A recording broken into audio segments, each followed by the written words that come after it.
Hello everybody and welcome to the video. Today we're going to be reviewing Black Clover Mobile. This game came out a little bit ago, not too long ago, but it's been a little bit.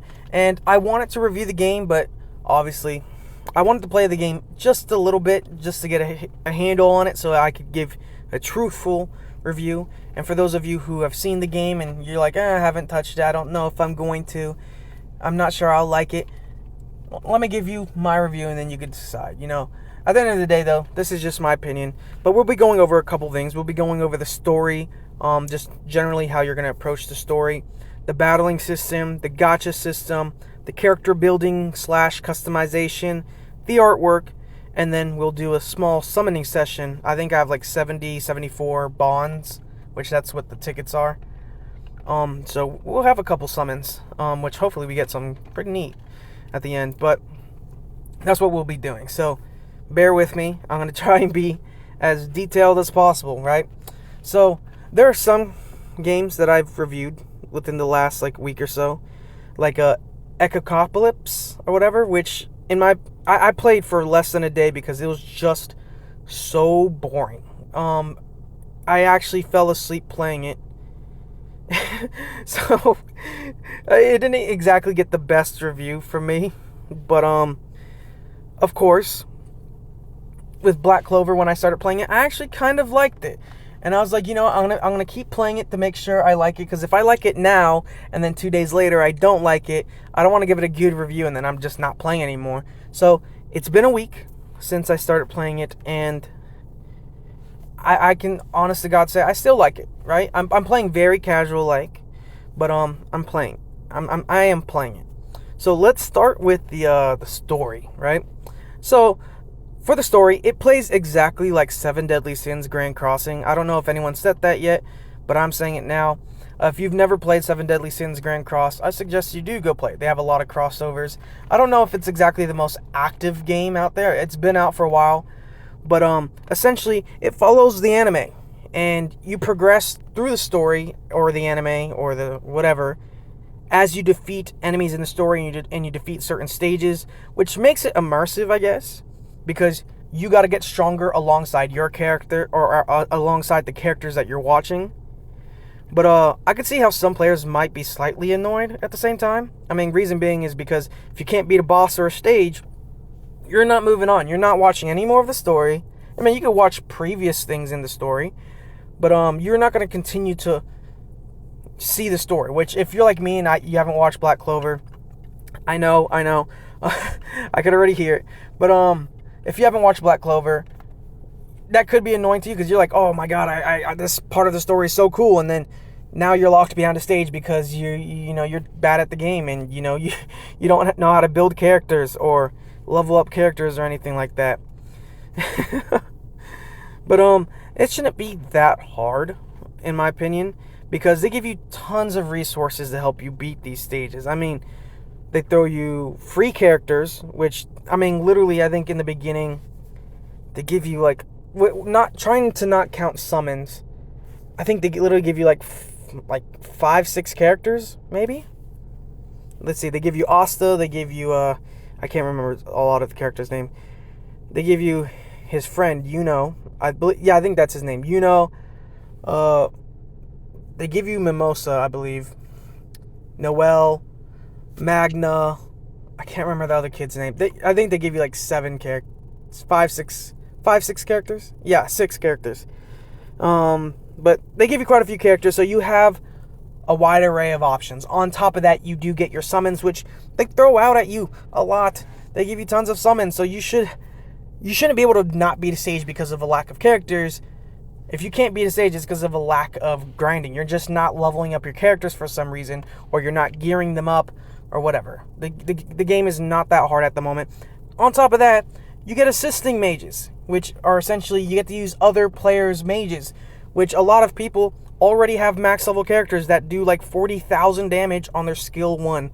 So it's very hard to get stuck unless you're just progressing through the story and you're not playing the game like completing dungeons. You're just literally going straight through the story. No gears, no levels, no promotions, no nothing. So it's not that hard. then again, if you like the story and you don't want to have to sit through any of that stuff, you could just go to Crunchyroll or something and avoid the hassle of the grind. But of course, you guys are here to play the game, so of course you want the hassle of the grind. But moving on from that, let's go into battle, which we'll go to the normal screen. I had this playing, so you guys had something to look at. Of course, I'm still building my team. I'm not that crazy. I know a lot of you guys who are probably further than I am in this game.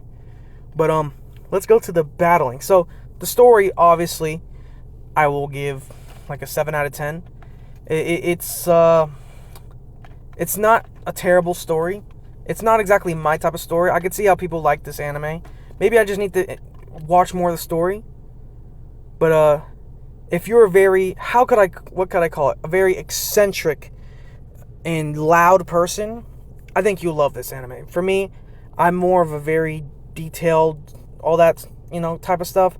So maybe if I watch the anime on Crunchyroll, maybe it's different. But through the story, it kind of is very fast, if I could say that. Like, it's a very fast story. But I like it. So I'm going to give it a 7 out of 10, the story. Especially the way it plays. So, we're going to hop into Dungeon Power 9. Team building. I love the team building part of this game. I love turn-based / team building games.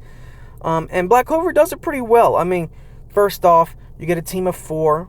And there is one thing that this game has that I absolutely love, which is kind of like connections, I guess is what you call it, bonds or whatever. So we'll go to skills here for Yami. Combined attacks. So when you put 2 characters next to each other, you either put characters 1 and 2 next to each other or characters 3 and 4. It's not 2 and 3. Yeah, it has to be 1 or 2 or 3 and 4. They could have a united attack, which they have one that's basic, or if you get the correct character next to them, which for this guy is this character right here, Jack, you get different attacks. So you can see here that it changes. You get different buffs, the skills, the damage, all that is far different. But so for like Asta, in the beginning, you're gonna have Yuno that you put next to him, and they have a combined attack, and they also have a little special animation. But if not, you also, I wish it would show you just straight off the bat. We could always see it in battle, but point being, I like that little part of the team building aspect because it actually means something. So I have Noelle and Yami together because both of their combined attacks are AoE, so I could just use it randomly and I get 2 different AoE skills out. With Mimosa, her combined attack is like healing or whatever. So she will grant an ally continuous HP recovery equal to 45% of her own magic attack power, and then grants crit rate up to an ally. Or she grants an attack buff and then recovers their HP based off of 200% of their magic attack, which this is the one she's using. If I had Noelle, it'd be this. But the crit rate goes to everybody. I thought it goes to everybody. I swear to God, everyone gets it if you have Noelle and her. But it's good for Asta because he's a tanky unit. He will take hits and she heals, so it helps with the damage. But we'll see. Let's go into the starting thing and kind of look at the battling system. One thing that I actually just now forgot to mention was the assisting mages, which you guys saw, or you guys could see. But we'll look at it again after the fight. So first things first that I love is the attack gauge on the right.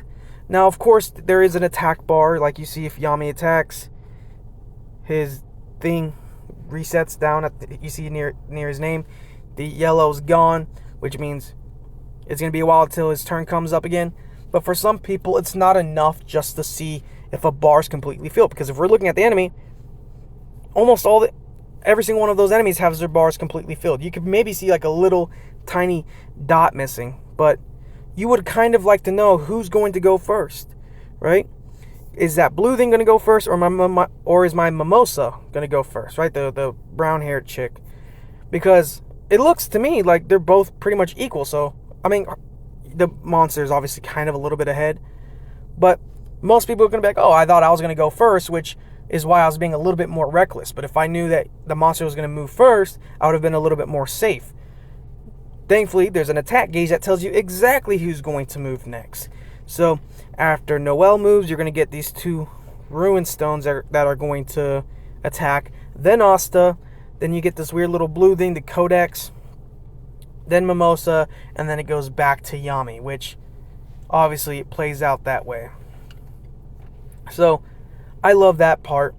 It's a nice touch. It's not necessarily needed, but it would be very helpful, because you're going to get to points in the game, like especially like PvP, where an enemy's going to be fast and you're going to be fast. And you're like, will my unit lap this unit, or do I have to shut that unit down quickly? Because if this unit can lap that unit, I could end that unit, right? But if I can't lap them, then I at least got to find a way to protect my own unit. So it's the difference between, hey, do I use the attack skill, or do I use the defending skill, or a buffing skill, or something like that? So I think it's a pretty important deal. Next is the skills. If you're like me, you're pretty forgettable, and you sometimes forget what a skill does. So for like Asta, his skill 1 removes debuffs, and he increases his own defense for 2 turns. He removes 3 debuffs, wow. And it does damage based off of 95% of his attack. So this is very helpful. A lot of games have this, but one thing that I will note is that I'm not holding the screen right now, right? I long clicked it, and then I removed my finger. There are a lot of games where you'll long click a skill, and then you have to keep your finger there to read it. And sometimes if you're like me, your finger gets in the way, so you're having to move your hand around just to read a skill. But this is more of a quality of life thing. But I'm glad that I could remove my finger and it stays up. And if I want to see a different skill, if I clicked on the wrong one, I could just simply tap the other skill and it'll take me to a different one. So with Asta and Vermilion, or Mimosa, it shows me exactly what's going to happen if I use their combined attack. Asta will attack all enemies, granting himself an attack buff. He'll do 43% of his attack as damage. Mimosa will grant him an attack level 4 buff, and then heals him. So let's see that. Which that's exactly what he did. He got healed. He got himself a little bit of a buff. And if you want to see his buff, you can long click Asta. Of course, he doesn't have the buff anymore, but you can long click this. You can long click a character, and it'll show you everything that they have, and you can click on everything. So you can switch between characters. So you see that Yami has 3 stacks of crit rate. On him, he has 44,785 HP. So he's at full HP. Asta's about at half, about there. But again, it shows you exact details, which I like. But other than that, I think that's mostly it, except for the options here. So there's one big option that I love, right? I love animations, right? I love them, right? I mean, we could pretty much play one now. We would get to see her animation. This is a very beautiful animation, especially with the goth clothing.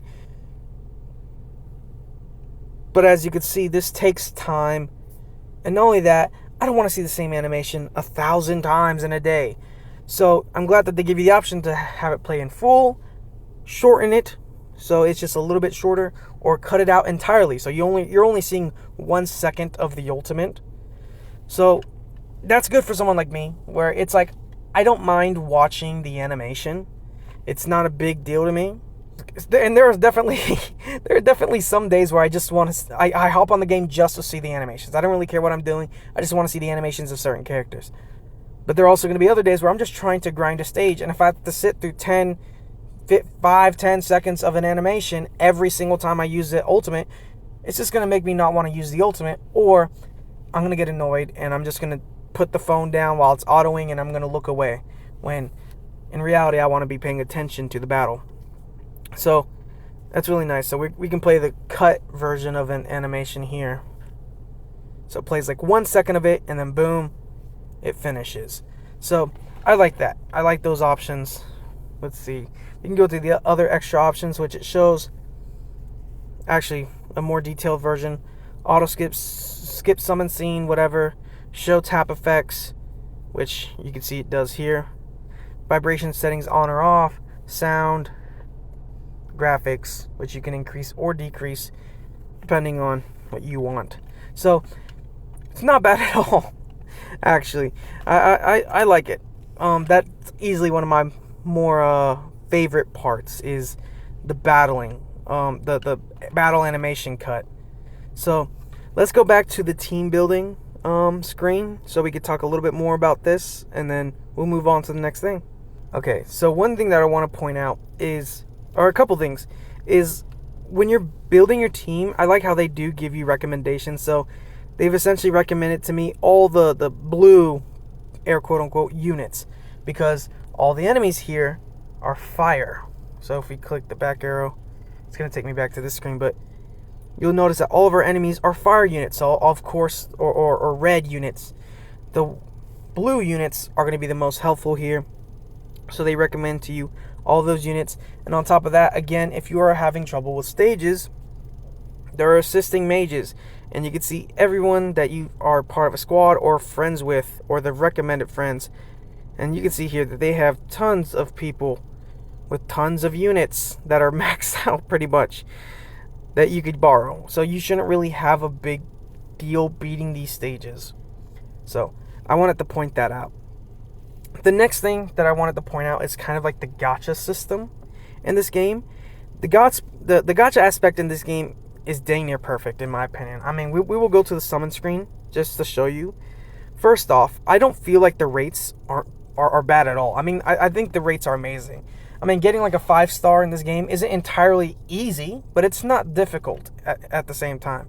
Like, I played games like Summoner's War and Epic 7, which are definitely far cries from each other. I mean, Summoner's War is really, really luck-based. I mean, you can go months without getting your first Nat 5 unless you literally get a Transcendent Scroll or something like that from the game. Epic 7, they don't shy away from giving you a really good 5-star, and Black Clover is kind of like that as well. The rates aren't terrible, so don't think that you're going to sit here with, like me, with 74 summons, come in and just summon tons and tons and tons, and then not get anything. You're likely to get something out of these summons. I mean, I've summoned on this a couple times. You could see 30 pulls. I've done 30 pulls, and I've gotten this guy. I've gotten, what was it, Fuego or Fuegolonian or whatever, Fuego Leon. But I've gotten him already, and there's a good chance that I'll get either his skill card or one of the other 2 units, which is great. I mean, 30 pulls and I've gotten him already. So the rates aren't that bad, and bond tickets, which are what you use to summon, are actually quite easy to get, as well as the little, what do they call it? Black crystals that you use to buy these bond tickets. So we could even look through my mages right here. You'll see that I have a lot of SSRs, or not a lot, but quite a few, right? I mean, you can see this is him that I summoned, but I've gotten a few, right? So the gacha system is pretty good. I don't know. I'd give the gacha system like, you know, I'll give it like a 9.5 out of 10. I don't know. I don't want to give it a 10 out of 10 because who knows? Maybe one day I find a gacha system better. But it is pretty freaking good. I realized I didn't rate the battling system, did I? The battling system, I don't know. I'd give it like a 7.5, 8 out of 10, maybe. I don't want to give it numbers, but I know some people will be like, oh, what would you rate it out of 10? But next is the character building / customization. I mean, and by this I mean gearing up units and maybe even skins for those who like cosmetics. So for skins specifically, this game definitely isn't. It definitely isn't pay to win when it comes to skins. I mean, if you want to use a character and you don't want to just use their basic skin, each character pretty much has a skin you can grind for them. So obviously Yami comes with this one.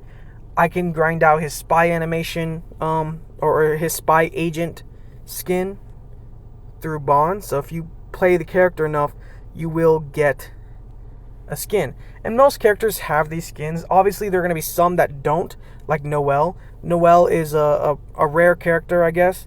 So she's swimsuit Noelle Silva. She's not going to have a costume because the swimsuit is her costume, unless they just give her a different swimsuit, which they could do, but there's no point. So even the Noelle that they give you, if I could find it, if you go through her bonds, you will find that they do give you one of her, they give you a skin for her.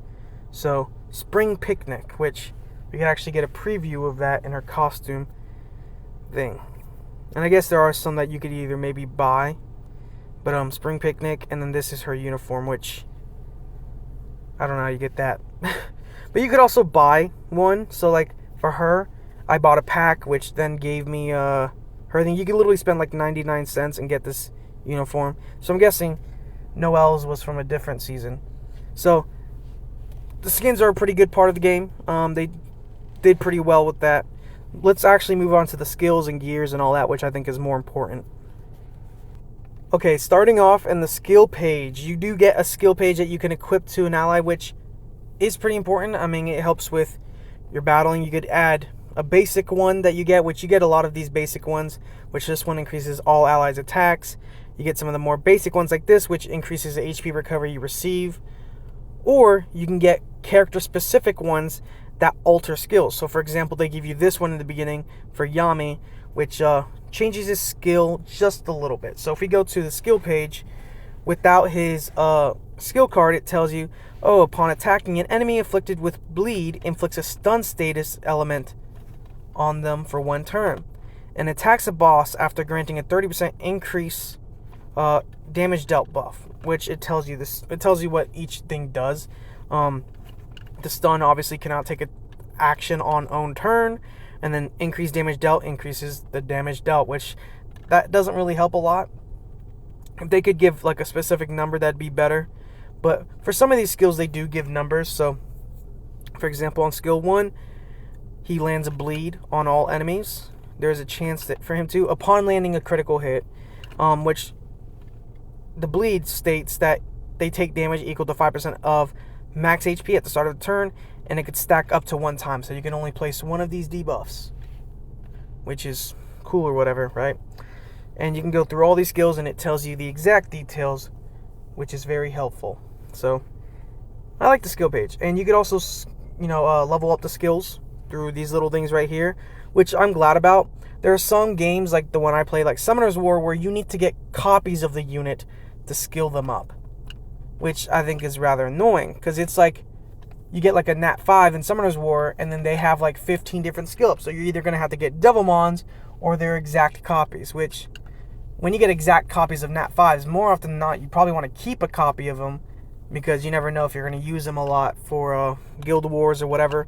Point being, it's already hard enough to get the character, so the fact that you would have to get multiple characters just to enhance their skills is rather annoying. But here, you don't have to. You just have to grind out these specific things, which you can do for free, so you don't have to be pay to win.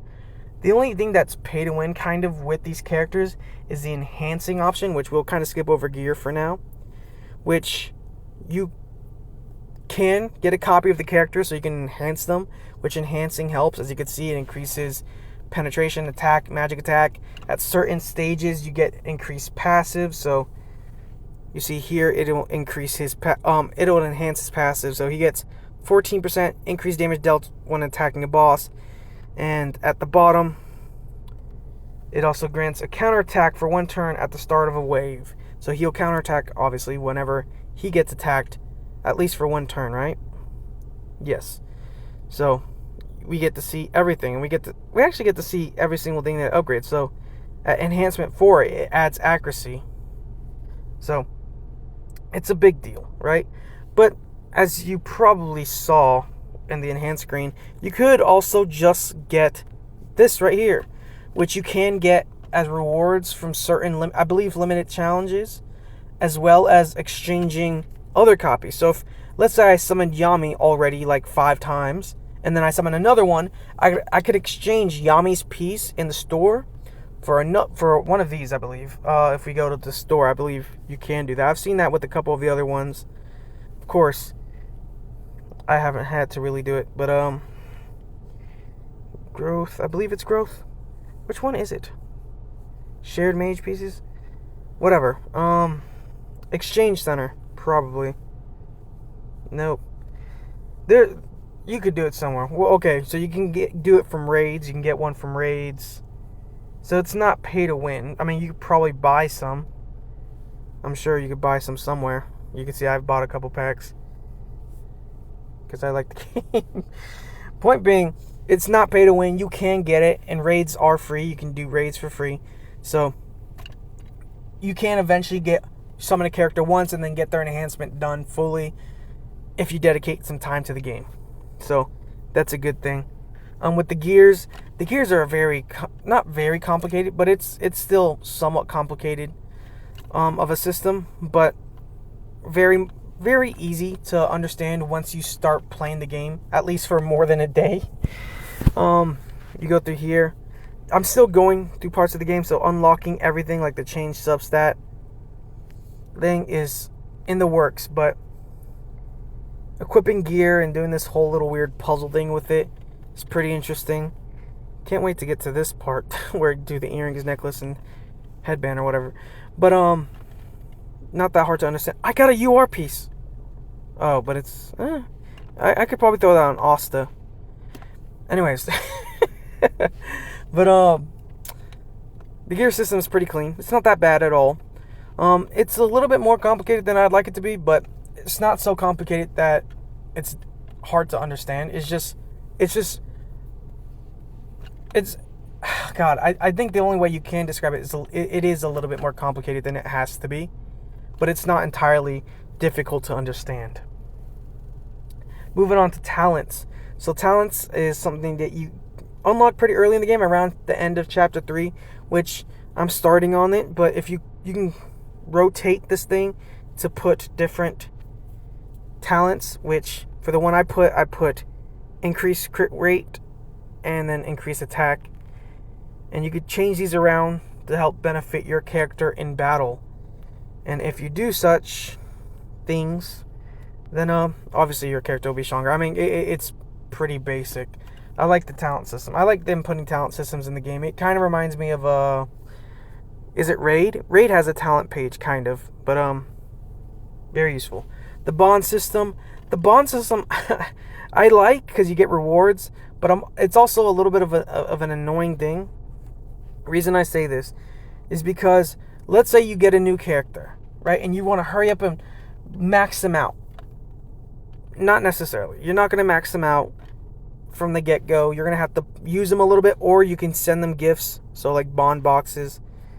But you have to get their bond level up to even evolve them or promote them to certain things. So to get him to UR, I have to get him to bond level 4, which means I do have to mess around with him a little bit. I got to take him to a couple stages, which can be slightly annoying, but it's not the biggest thing in the world. So for him to get to LR, I have to get him to 10, to bond 10. So he was at like level 80 for a little bit, for quite a bit, before he finally reached bond level 10. But from now on, I guess I'll be getting these nice little black crystals. Plus, again, you do get cosmetics, so I believe there's more pros than cons. But it can be a little bit annoying. And then, of course, we went through the costumes earlier. The costumes it's whatever. I'm not too big of a skin guy, but it's cool that the more I use a character, the higher of a chance or the more likely I am to get a skin for that character. So he looks absolutely crazy with the spy agent deal. So let's move on to I guess the leveling up system. The leveling up system is not that bad. We can just do that. So you can dip everything into it, or you can click things individually to put them in. Promoting system is not that bad either. He's already maxed out, so I can't promote him anymore. But another thing that's there is rank ups. So the rank ups can be a little bit annoying for people as well, because you got to get these little pieces, but these pieces shouldn't be that difficult to obtain.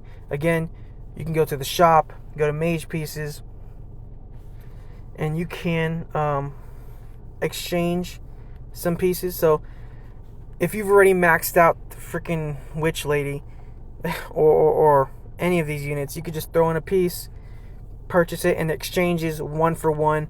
There's no limit except for the exchanging up. So if you exchange up, like I did with this, where you can put these little tiny pieces to get a better mage piece, then there is a limit. But you could, again, always exchange one for one, so shouldn't be too difficult, but it's entirely dependent.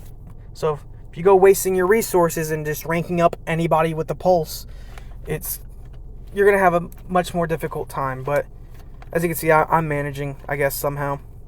And with the SSR pieces, like I could rank up some individuals, but I'm keeping them still until I max out like these characters. And I'm like, you know what? I want to build another character for a different dungeon, like this guy. I might do him. Until then, I'm not going to spend it. But other than that, I think the last thing to talk about is artwork. So the character building customization thing, I'd give it a solid, like, again, 8 out of 10. It's not bad at all. It's actually pretty easy to get a hold of once you start playing the game. But it's not perfect. I think there are better ways to approach it. As I mentioned, like the gears could be less complicated. The bondings are, it's like the slightest annoyance, but it's more of a lazy annoyance. Like I'm just a bit lazy. But other than that, let's move on to the artwork.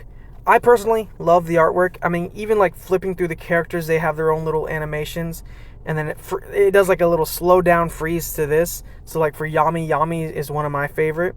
Because you can see Asta in the bottom. But I personally love it. I have zero problems with it. I could see how some people might not like it. Some people like anime styles or chibi style animations. Some people just love certain games just for the artwork. They don't even really care about the gameplay. They just care about how the art looks. Me personally, I love this art style. It's not bad at all. Cool little 3D, 2D, whatever you want to call it. I believe it's 3D because if you could turn this, it would be so cool. I mean, I'm telling developers of the game, if somehow you're watching this, make it to where you could turn the screen and I could see the back of Asta's head or something, because that would be so dope. But I love it all around. I mean, I'd easily give this like an 8.5, 9 out of 10, one of those two. You guys choose. But this game is really good. I've been having so much fun with this game. It honestly is really easy to pick up. I think the only thing I have an annoyance with is like the memory shards. God, the memory shards are so annoying to gather. Like the fishing. I've been fishing. I've been doing all of my fishing things every single day, and I just can't get the pace.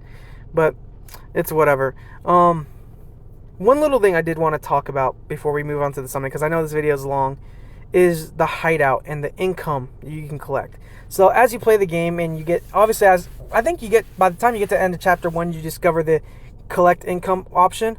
Collect income is such a great thing.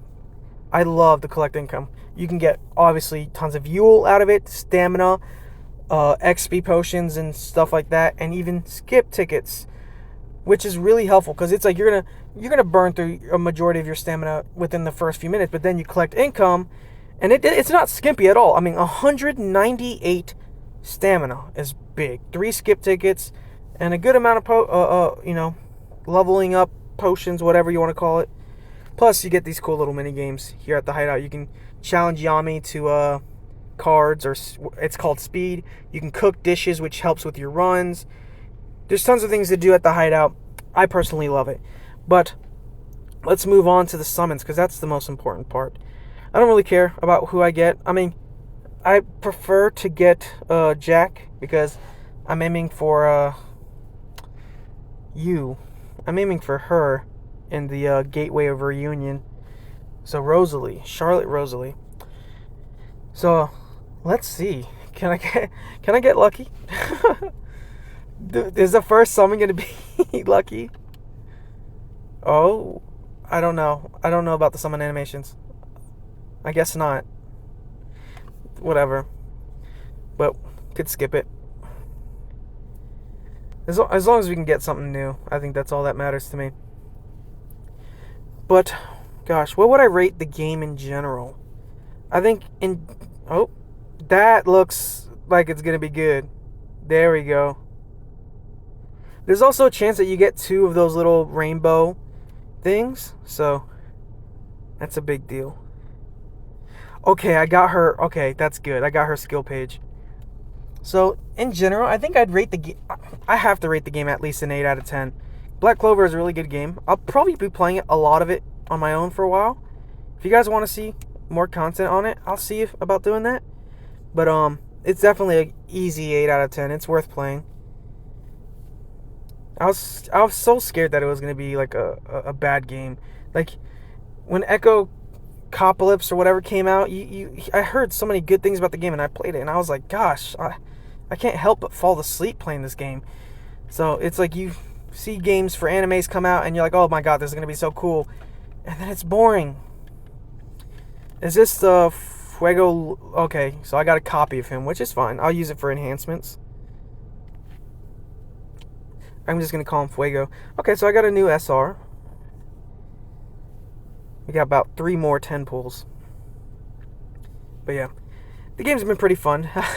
I was in the middle of something the last 2 weeks, which prevented me from uploading, but this game was definitely interesting for me. It was definitely fun to play. Whoa. Jesus, man, you look crazy. I've never seen you before.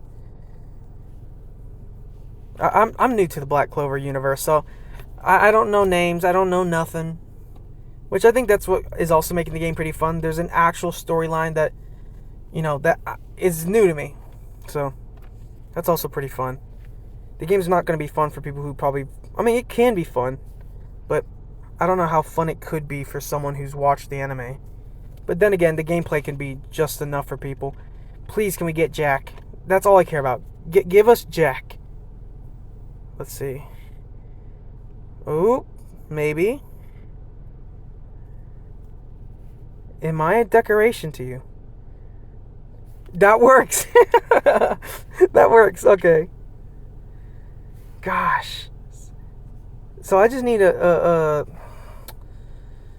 skill page for her. I don't think I got... I got her skill page, I think. Yeah, I got her skill page. That's so dope. By the way, with these, I've noticed... Okay. So, it shows you who you got. Gosh, man. Oh my gosh. These characters look so dope. At the end of the... By the way, this is one that I need to point out before we actually end the video. So, if there is a remaining bonus gauge at the end of the event, 1 bonus gauge will be converted into 1 bonus coins. So, if you end the event, it might be smart to do this thing, right? Summon, and if by the time you reach 199 summons, it might be wise to wait. Like, to not summon on the final one. Maybe. I mean, what can you get for these bonus, thing? Bonus coin exchange center. You can get more bond tickets. Maybe not. Maybe you just push for it.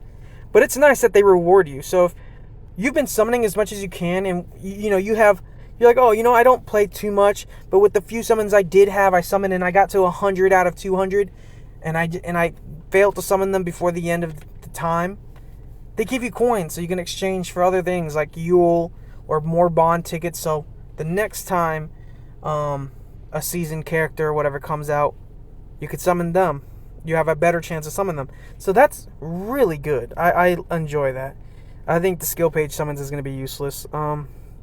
Step up summon is okay, I guess. Standard summon, I just summon on the season 3 units. So I now I need to go change. Can I change these units? Oh my god, Gateway of Reunion. Can I change? God dang it, reset. Yes, reset. Wait. Yeah, no, I don't have Jack. Do I? No, I don't have Jack. Whatever. I have the other 2, I know that. So, that's good. I hope you guys enjoyed the video. I hope this was a decent review. I hope I got you guys to probably play the game if you haven't already. I don't know. Tell me what you guys think of the game. I suggest trying the game. Try the game and then tell me what you think about it. And I'll see you guys in the next one. Peace.